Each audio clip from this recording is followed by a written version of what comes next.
what a terrific place to be, and what a terrific bunch of people to be with.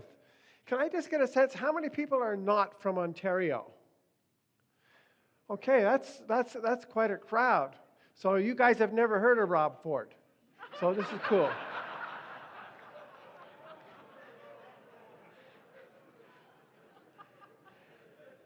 Okay, I think we want you to call him the half mayor now. So it's Toronto half mayor Rob Ford, just to be clear about that. But that's not what I'm going to talk about today. I'm going to talk about, return to Rae Strait. I'm going to give you 2 contextual slides. That was a wonderful introduction by Barbara. She's now disappeared. She's probably gone somewhere else. But the first context, she very kindly mentioned the 4 Arctic books, Northern exploration books that I've written, and have had a wonderful time writing and researching them. Partly because I always go to where I'm writing about. I feel that's a pretty good excuse to go and see the places. I have some kind of a compulsion. And I feel actually that people in this audience may understand that more than most. The other thing I want to say is that there's a lot of people who've done a lot of canoeing and wilderness travel here, and I want to disclaim any particular claim to being a great canoeist myself. Let me just get that on the table. I have done a few trips, Algonquin Park and so forth, a few days, but I'm a huge fan and admirer of terrific explorers. Wrote about 4 of them. And the other bit of context, as a result of that quartet, really, I did start voyaging with Adventure Canada a few years ago. Has anybody sailed with Adventure Canada? Yeah, there's a few here. Hi there.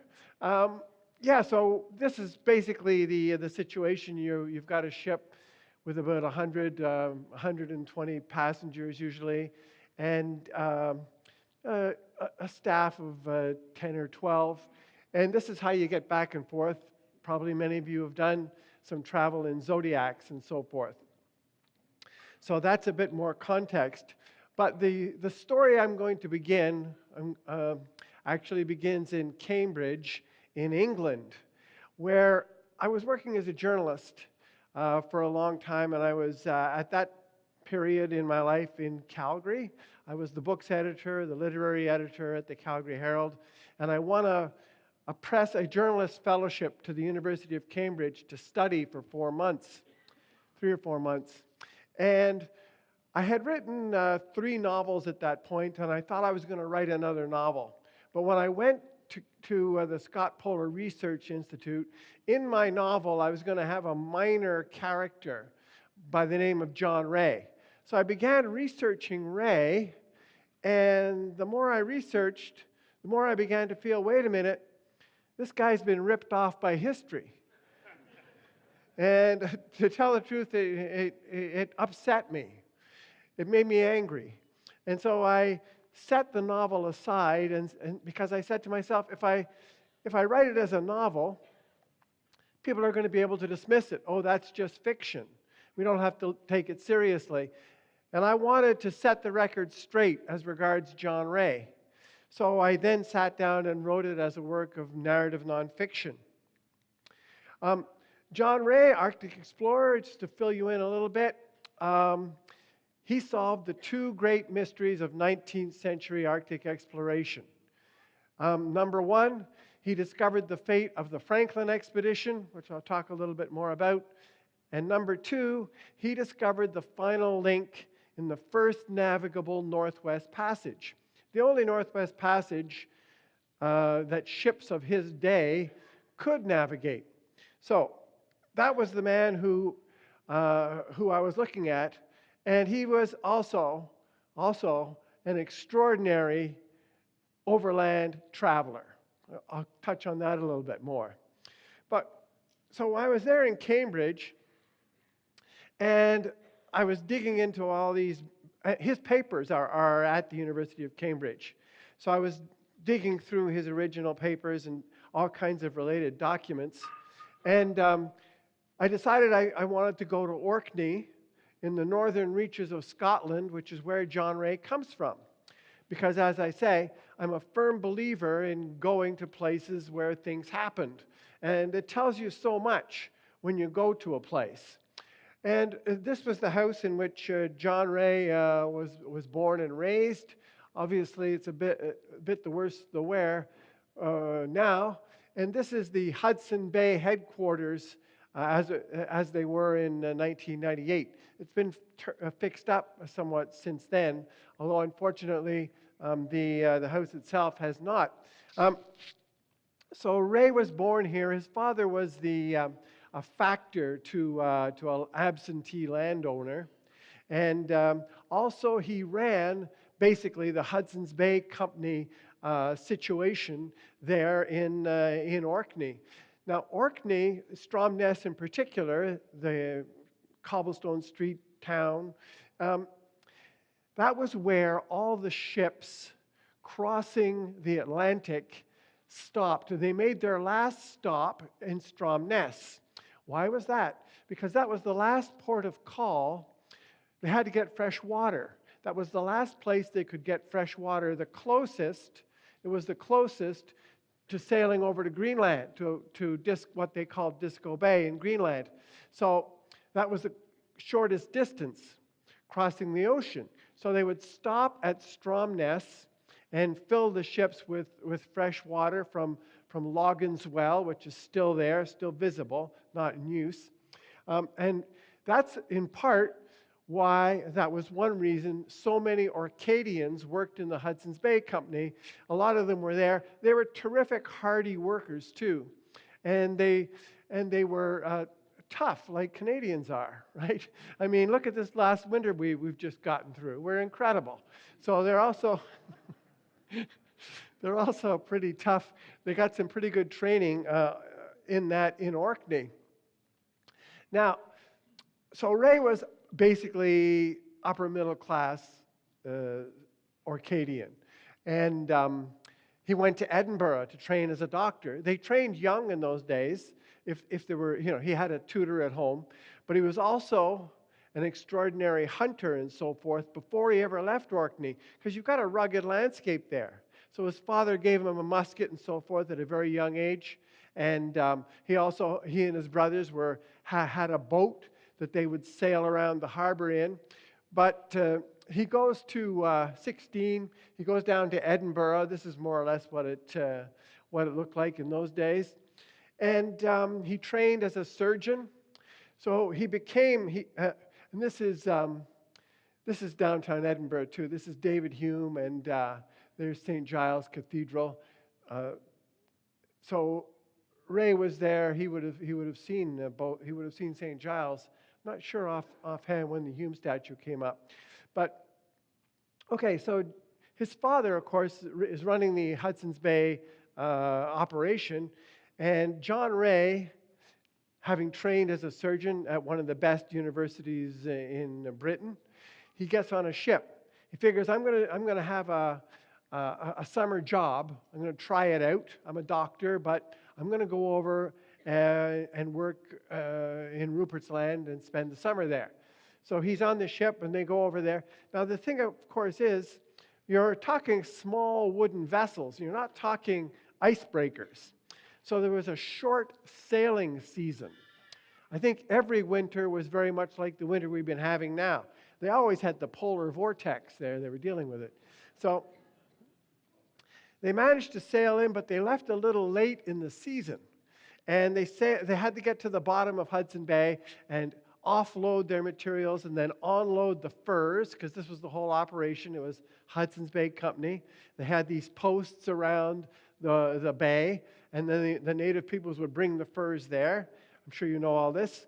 So they get all that done, and the chief factor sees how efficient, because Rae's in there helping and so forth, extraordinarily efficient, even as a young man.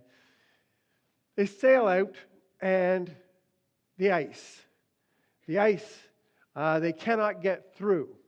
So there's no going home this September.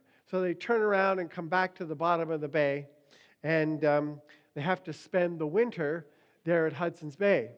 And this is what something like, well, this is Moose Factory. This is a drawing. This is in the south of Hudson Bay there. Moosonee actually is adjacent to it. And so this is more or less what it looked like in the 1830s and 40s when John Rae turned up. It was York Factory was slightly farther north, and then Churchill still farther north. And that was the northernmost Hudson Bay Company post. So this is at the south end of the bay, and he spends time there on an island. And this is what he says. He decides the chief factor, a guy named McTavish, is trying to get him to stay because, number one, he's a doctor. Can you imagine how useful a doctor is at this time and then in this place? And he's also extremely efficient. And my own view is that he probably fell in love with somebody. Anyway, he wrote home and said, he was close to his mother in particular. He wrote home and said, well, I'm not going to come home for a little while after all. I'm going to stay another season or two. So he ends up staying far longer than that. This is in Bachelor's Hall. They would have these parties, of course. But now, one of the things about John Rae that attracted me to him was that he didn't arrive there and say, look, I'm an expert hunter, and here's how it's going to be. Although he was an expert hunter when he arrived. He was also an expert sailor, although he'd never paddled a canoe. So he learned from the native peoples. His best friend was a man named George Rivers, a Cree. And he liked going out hunting with George Rivers. And he was happy to learn from the native peoples. He wanted to learn from the native peoples. He appreciated that, okay, the people who live here and have lived here for centuries, they know about this country. I don't know how to cache meat to protect it from the wolves. How do you do that anyway? You know, that kind of thing. This business of snowshoes, he mastered the technology of the snowshoe. And soon he was making snowshoes himself. So that his peers, well, okay, I'm sorry, but he had no peers as an overland traveler. His fellows called him, and regarded him. He wasn't just the greatest snowshoe walker of the Hudson Bay Company territory. They regarded him as the greatest snowshoe walker of the age. Okay, for example, he would make these house calls. On one occasion, there's a distance of 100 miles. I think most of us are still working in miles, am I right? Okay. A little division there. Okay. Moose Factory to Albany House is 100 miles. Someone gets injured up there. John Rae puts on his snowshoes. Okay, first day out, he leaves late in the afternoon. He makes 35 miles. Then he finishes that, and he comes back. He makes the return journey of 100 miles back and forth in 48 hours. Can you believe that? It's unbelievable. Okay, and let me give you there's this writer named Ballantyne was his name. And he's out paddling on this one occasion. And he's got some people with him, but he sees this one man paddling vigorously, coming the opposite way, heading north from Red River Settlement out of Winnipeg. And they stop and they talk. And Rae tells him, yeah, I'm heading up now to York Factory to gather some people together, gather a crew together, and go up and winter over in the Arctic, above the Arctic Circle, for the first time any Westerner has ever done it, living off the land. And Ballantyne's scratching his head in disbelief. But Rae had just come back from Toronto, but he'd also gone to Lachine. adjacent or in parallel, in tandem with the search for the Northwest Passage, and some people don't really realize this, there was the search to understand the workings of the North Magnetic Pole, which probably most of you realize is always moving. And they couldn't figure out why that was, and they were really trying to sort it out. And James Clark Ross had come out 1839 and located where it was, but, when Amundsen came by a short time later, it was, well, a few years later, some half century later, it was moved considerably. Anyway, it was moving around. They were trying to figure it out. Here in Toronto, they had a man named Lefroy, who was an expert, a scientist, and Rae came all the way. He originally left Moose Factory, paddled down to Red River Settlement, because before he could lead his expedition, he had to master the sextant and measuring and so forth. He didn't have that surveying. So he went down to Red River to pick it up. But the guy died, he got, a couple of weeks after he got there. So he gets in actually then winter came in, and he finds a friend and he gets on his snowshoes. And he treks across the country all the way to Toronto. All the way to Toronto. He spends, a couple of months here. He makes his way up to Lachine, where George Simpson has his house just on the outskirts of Montreal. Then he heads back. And he goes back up north, and that's when he runs into Ballantyne. Okay, there's a wonderful story. I like it a lot. This is how John Rae got hold of this expedition. He's there at Moose Factory. And George Simpson,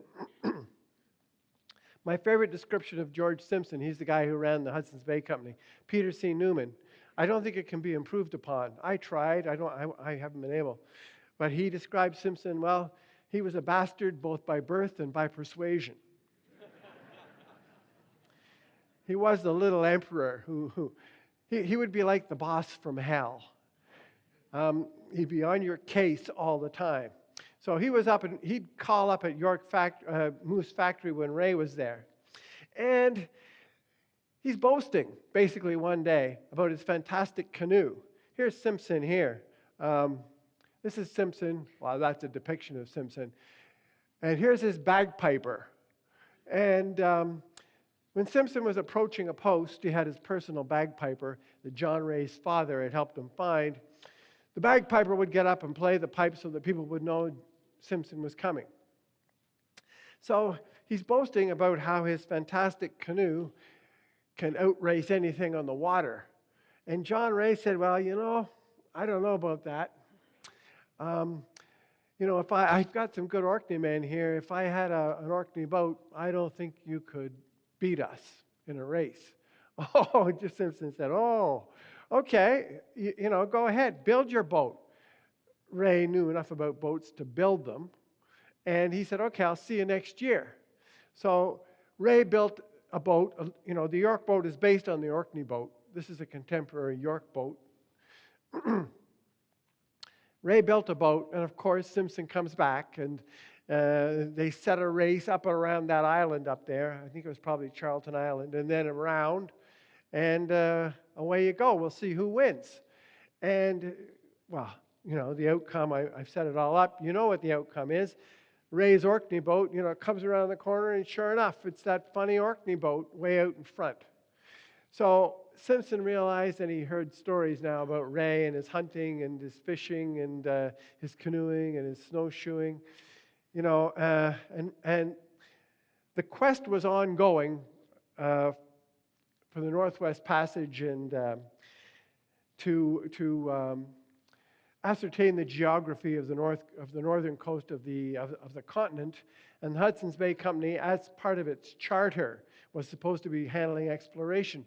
Anyway, Rae built a couple of boats. There they are. And with a dozen or so men, he set off north. He managed to find them. People were saying, you're crazy.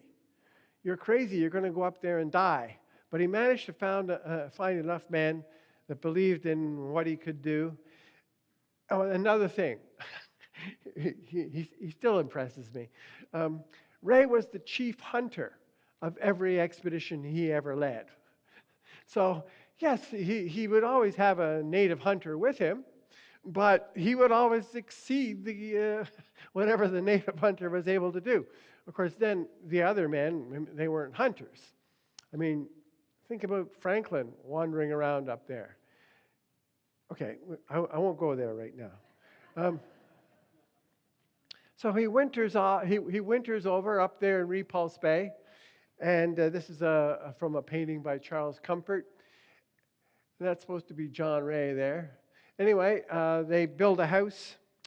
I don't know if any of you saw the documentary, the docudrama that was created on my book, Fatal Passage. You get to see an image of the house there. So having learned from the First Nations people that he'd met down in Moose Factory, now Rae learned from the Inuit people. Like, wait a minute, your sledge is going so much faster than mine. Why can that be? Well, it's because we ice the sledge runners, things like that. And Rae says, I got you.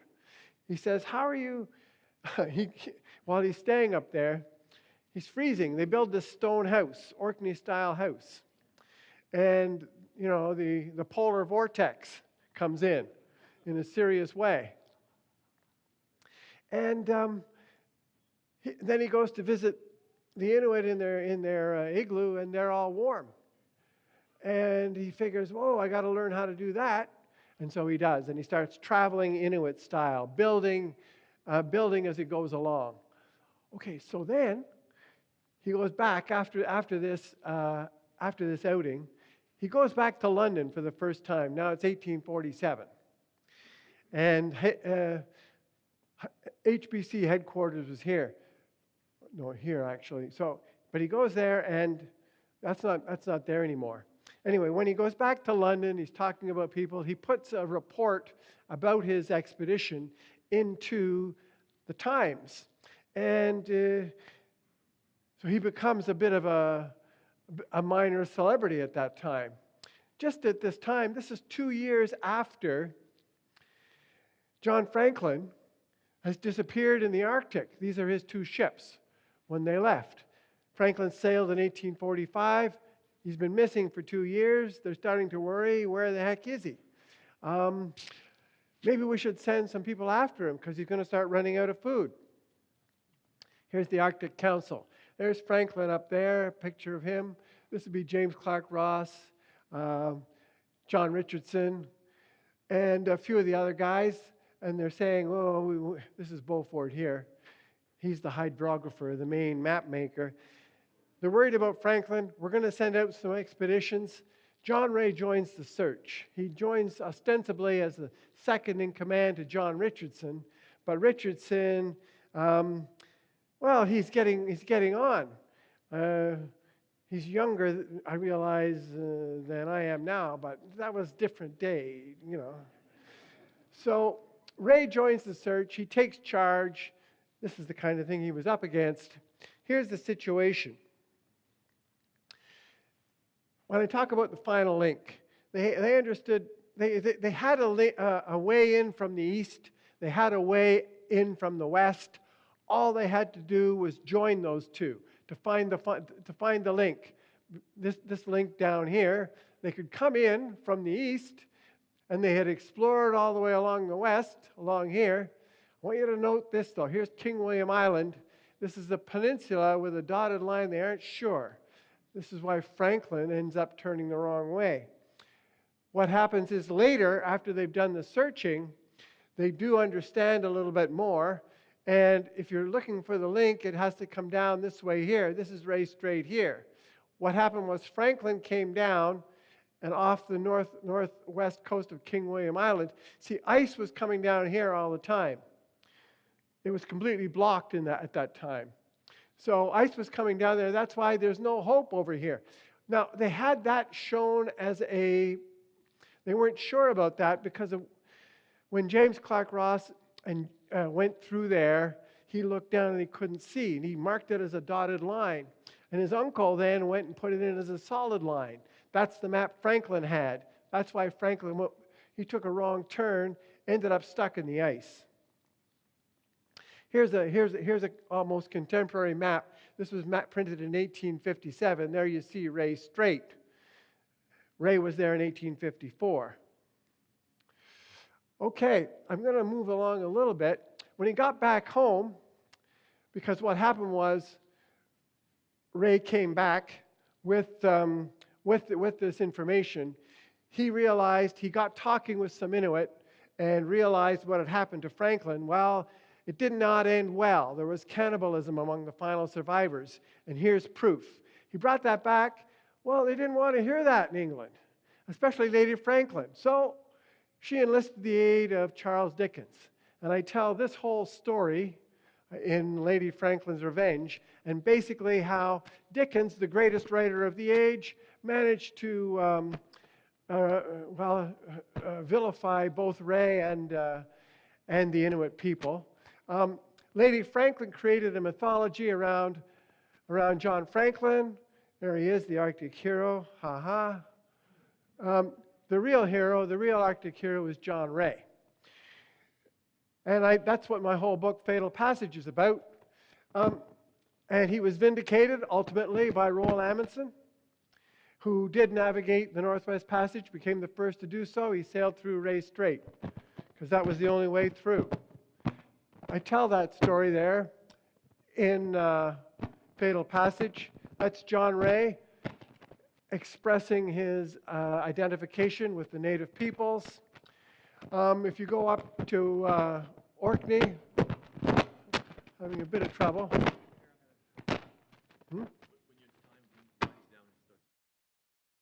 So I got to go up there. I jumped in a boat with Louis Kamukak. Shouldn't we be wearing life jackets? Well, he said, if we go in this water, it's going to be too bad. It's not going to make any difference if you have life jackets. Here's what Joe Haven looks like now. This is us. This is our camp anyway. This is 1998. I was younger then. Louis at the cairn. We did find the cairn that Rae built. This is the remains of it here. And we carried a plaque there and put it there. There were three of us. This is Cameron Trelevin, an antiquarian from Calgary. Three of us were there. We had the dog with us. See the dog? There's the cairn. We put the plaque. Then later, a couple of decades later, 2006, sailing with Adventure Canada, I wanted to go up and demonstrate that it was viable. I'd returned to Orkney. Anyway, so I kept asking them, why don't we sail to Rae Strait? I think it's an important place to go. Finally, in August 2012, 14 years after my first visit, I said, here's where we have to go. I checked with a couple of Inuit people because I wasn't certain I'd forgotten, interestingly enough, how rough was it. I love that picture. It shows how tough I am, deep down inside. So we managed to get in there. We had some Inuit people with us who did some throat singing. This is the plaque that I put there in 1998. There's me and Sheena, and the cairn is right over here. Here's me and the cairn. And so this is as many people as I brought that time. And my contention is this is where there's no environmental damage. If you look around, I mean, really, what can you damage? This is the only handstand, I think I'm safe in saying, that's ever been done at the plaque, at the spot where John Rae discovered the final link in the Northwest Passage. I wish I had done that. On then to Westminster Abbey, where those of us who admire John Rae are bound and determined to win final recognition. Thank you very much.